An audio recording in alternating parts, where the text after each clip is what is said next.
Good afternoon, everybody. Uneducated Economist here. So I was just reading this speech coming out of the Federal Reserve. It's on the assessment of current monetary policies, given May 12th by Governor Philip Jefferson.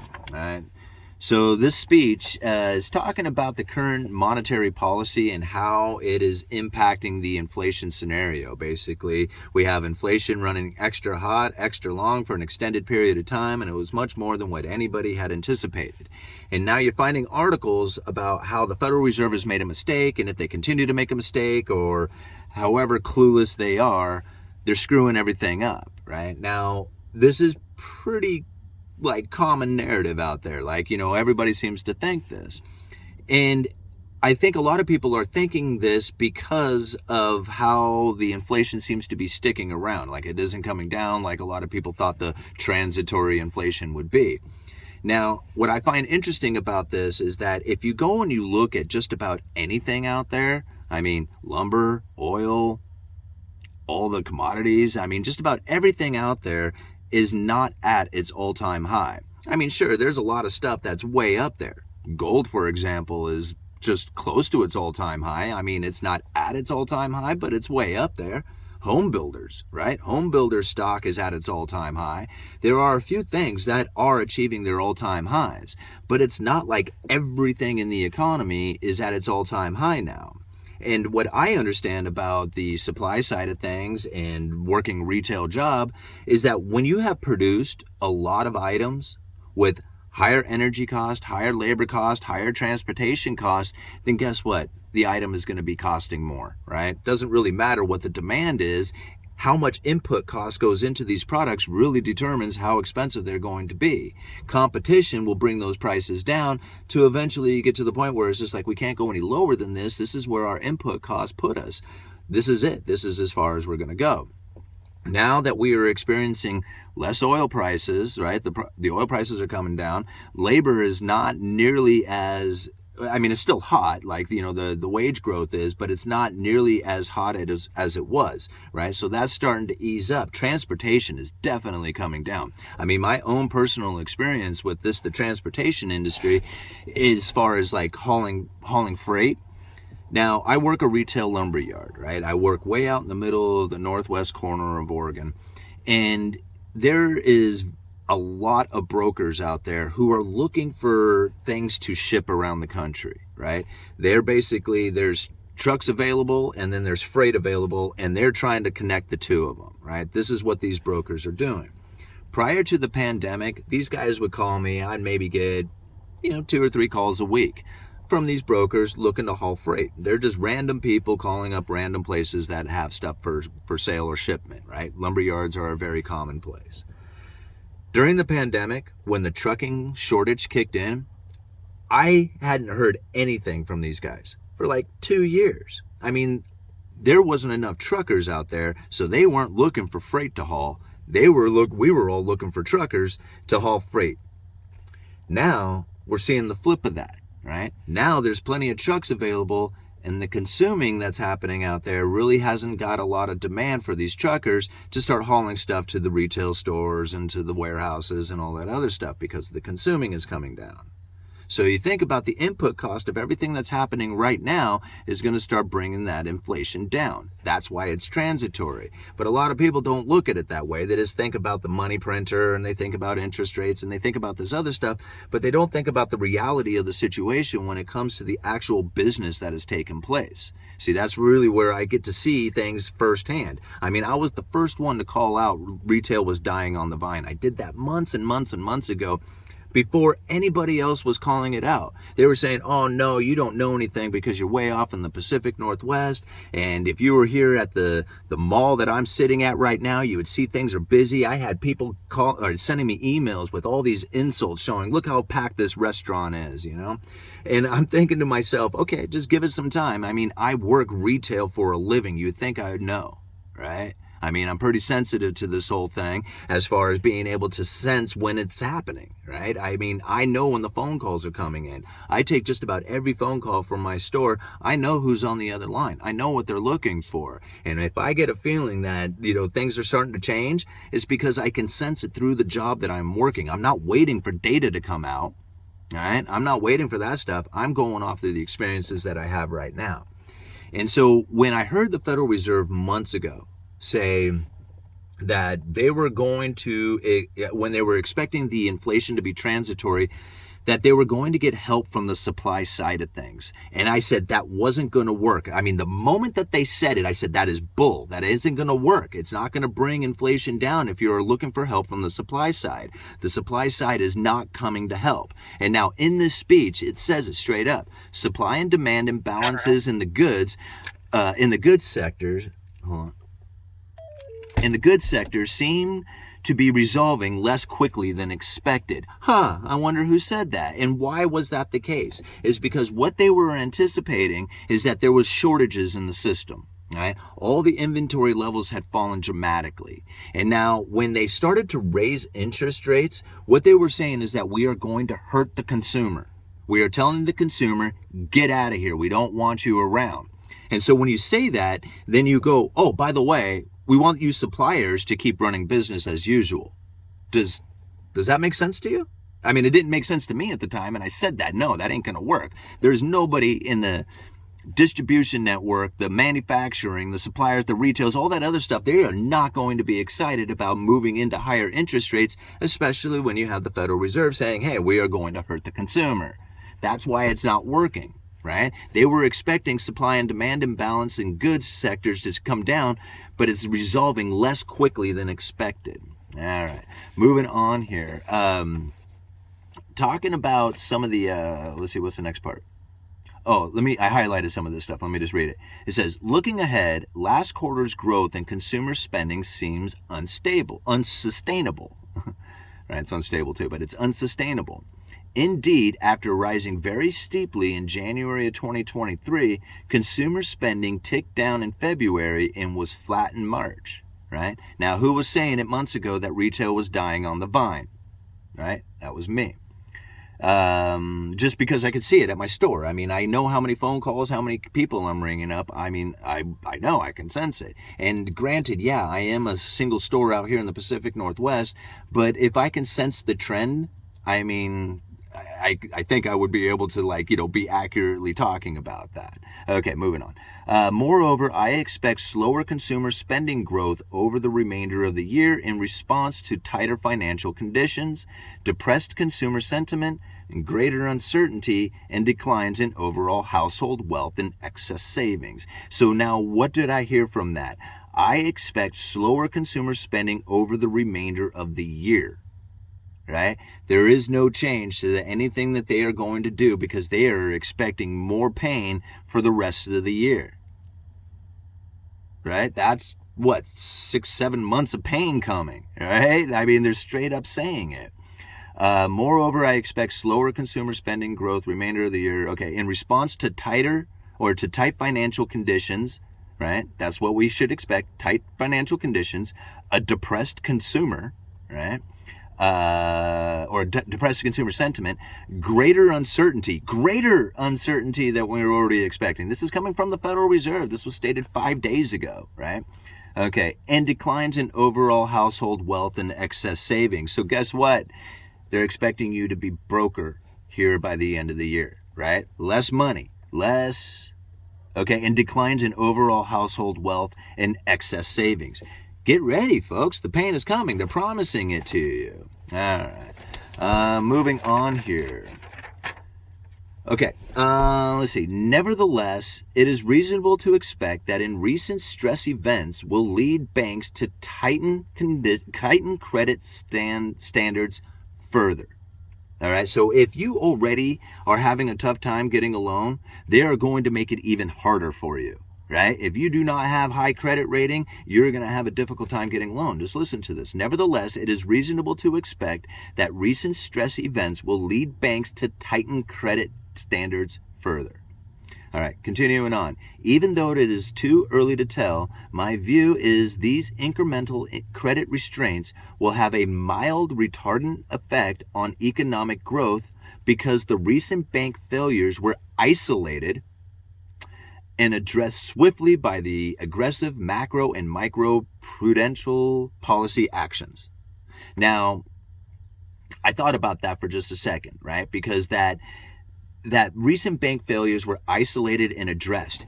Now, I know a lot of people were laughing at that because they'll think about the time that Ben Bernanke said that the credit or the issues within the housing market or the mortgage market were isolated to the subprime mortgages. Remember when he said that? But it wasn't. It just bled right into the whole thing. Now, with that happening, right, you would think that the Federal Reserve would take precautions to make sure something like that doesn't happen again. And that's exactly what we saw happen with when SBV went out of business, right? Or SVB, sorry. When they went out of business, is that they had already set up the policy to deal with a bank failure, right? So as soon as they had a bank failure, like, boom, here, we got a program for you. We're going to buy all those toxic assets off of other banks, because SBV, or SVB, the whole situation was what would spark off the availability of the program, that Federal Reserve program. Now, with that program, what they are saying is they're going to banks and they say, hey, when your bond prices start to fall, because this is really what happened. If you're not familiar with what happened with the SVB Bank, Silicon Valley Bank, is that what ended up happening is they had put on their balance sheet assets, right? And off on the other side of the balance sheets is liabilities. Those assets are bonds. Let's just, there's a lot of things that they can put on there, but they're loans, right? Loans to companies, loans to people, but a lot of it is also bonds, short-term bonds. Now, these bonds have a value to them, and they can fluctuate that value. If the yields go up, the price goes down. Now, if you have an assets and liabilities, and your assets start to fall, that's an issue, right? All of a sudden, you got more liabilities out there than you have assets. I mean, just think about your own personal, your own personal conditions. If you have more bills out there than you have income coming in, it's the same thing. And then what doubles that up as far as the problem is that once your assets are now lower than your liabilities, you got more problems out there than you have ways to fix it. Then people recognize that and they start pulling out their money too, which raises the liabilities, right? You have all these liabilities out there, and if people are depositing money with you, that's your liabilities coming back to the bank. If they pull money from you, that's your liabilities rising. And that's where the bank really started to get into trouble, is that once people realized that their assets were less than their liabilities and they started to get out of that bank, it caused their liabilities to go up even more. And now that bank had no way of saving itself, and that's what ended up failing. The Federal Reserve knew that, right? So they set up to prevent that from, bleeding over into other banks, the Federal Reserve set up a facility to basically buy assets at 100% on the dollar. They're like, oh, how much you got that asset there for? Oh, but the price fell because the yields rise. That's okay. We're going to give you full price for that thing. And we're actually not going to give you full. We're going to lend you money and use it as collateral at full value. Even though that's not what it's valued at. It's valued much less than that, but the Federal Reserve is going to give you a loan at full value. They knew that this was going to come. I mean, they were set up for it and they were planning for it, so they were able to take care of business. Let's move on here. Therefore, there is some downside risk that incremental effect of the credit shock is larger than I expected. Think about that for just a minute. They have the tools in place. They know how to deal with it. But it turns out that this is actually bigger than what they were expecting. Okay? In fact, I'll read you that whole paragraph. It says, nevertheless, I acknowledge that there is significant uncertainty around the amount of credit conditions in the coming years in response to the bank's stress and the magnitude of the effect that tightening might have on the U.S. economy. Therefore, there is some downside risk that the incremental effect of credit shock is larger than I expect. So when they do this, and they start to tighten up the credit, it may be more than what they are expecting. They're saying it right there, right? So it won't be a shock to the Federal Reserve if it happens, because it's part of their expectations. I mean, sure, their expectation is that it won't go there, but they're acknowledging the fact that it might be more than that. Right? So to think that they don't know what to do, they will know what to do. They're already considering it, right? And now, again, I'm not trying to defend the Federal Reserve, but I'm just saying they're not making a mistake. This is all on purpose. Everything that they're doing, right? It's all on purpose. All right, moving on. The pandemic aftermath, geopolitical instability, and banking sector stress have contributed to highly uncertain economic environment. Highly uncertain. Remember, that was going to be my word of the year, uncertainty. Additionally, the numerous post-pandemic surprises, they put that in quote, in inflation, employment, and economic growth suggest that the underlying structure of the U.S. economy may be in flux. Oh, really? Right? Maybe fluctuating, you think? I mean, no doubt, right? More simply, the data generating process for the post-pandemic U.S. macroeconomy is less clear. So that's funny. So all the data that you're putting out there to say, hey, this is what we're looking at to understand what the monetary policy should be is less clear? Yeah, no kidding. I mean, maybe you should watch The Uneducated Economist, because he was telling you that the whole idea that the support from the supply side wasn't going to work from the beginning. So maybe that would be a little bit more clear for you. Talking to the Fed, not you guys. You guys know. All right. Due to the proximity of the pandemic and its unprecedented disruptions of economic and social activity, there are currently insufficient post-pandemic data to identify the parameters and stable relationships that characterize the possible new structure of the economy. Man, talk about being confusing on it. Basically, they're saying we don't know from this new data what it is that we're going to expect, right? Let me read it again. Due to the proximity of the pandemic and the unprecedented disruptions of economic and social activity, there are currently insufficient post-pandemic data. There's insufficient post-pandemic data to identify the parameters and stable relationships that characterize the possible new structure of the economy. To me, that sounds like the data is not giving them a clear picture of what it is that they need to be doing with the monetary policy. I mean, they're just like, you got to figure out, wait and see what happens, is kind of the idea behind it all. All right, moving on here, the last part. Our commitment to transparency should be evident to the public, and monetary policy should be conducted in a way that anchors long-term inflation expectations. Now, remember that. Anchoring the long-term inflation expectations. See, that's what the whole thing about all this is. Inflation expectations leads to real inflation. It gets you to think about what it is that you're going to spend your money on, where it is that you're going to invest, what businesses you start, what loans you might take out. That inflation expectation is really where the Federal Reserve had a major problem. And we talked about this in many videos, that in fact, it was the speech that I love to refer back to, Monetary Policy for a Low Neutral Interest Rate World. They talked about that deflation was the major problem, and that inflation expectation was too low, and that they were constantly swimming up a stream of inflation expectation running too low rather than too high. So you think about it, not only in this speech, but we saw it in, I believe, Michelle Bowman's speech as well a few months back. Almost that exact same statement. Our commitment to transparency should be evident to the public, and monetary policy should be conducted in a way that anchors long-term inflation expectation. Right? They want it anchored up there. They don't want you thinking that it's coming down. They want you to think that it's going to be elevated. Right? Is because the problem with inflation expectation running too low is that you wouldn't be out there spending your money. When you have inflation expectation that is running high, then you go out there and you spend your money. But it's not just the inflation expectation that's running low that is the problem from the spending of money. It's also the return on real interest rates. Right? And how it is that the efforts coming from the fiscal policy, which is like the government spending, right? How it is impacted when inflation expectation is running low and high. This is very confusing for a lot of people because it's not something that a lot of people think about. Think about it like this.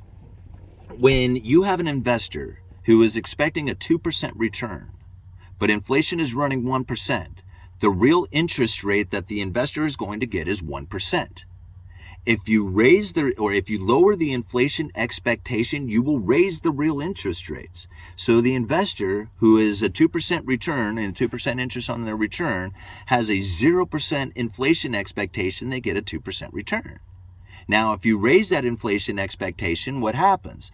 The investor loses their return, but what happens to your purchasing power? So now think about buying a house at a 3% interest, but yet you have an inflation expectation that interest rates are going to be, or inflation is going to be running 7%. You get to spend your money now at a 3% interest rate, as opposed to losing your purchasing power into the future at 7% inflation. You see what's happening here? So when you raise the inflation expectation and you do a bunch of fiscal policy, what you are doing is you are increasing the effects of that stimulus program by getting people to go out there and spend their money now, thinking that they were going to be able to save their purchasing power by borrowing money and spending it now, than by holding on to it and waiting for the future and losing their purchasing power to a 7% inflation.